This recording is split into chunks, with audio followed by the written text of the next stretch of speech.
Guys, we're making another video. Burping.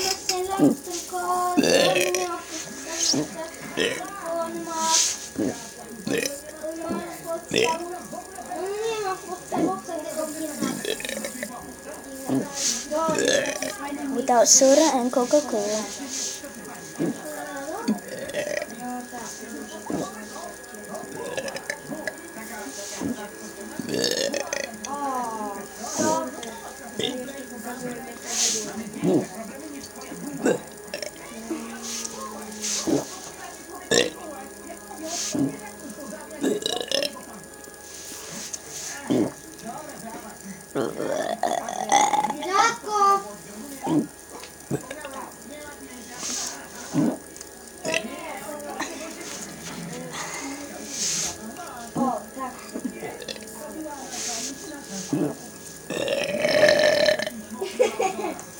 Thanks for watching. Bye.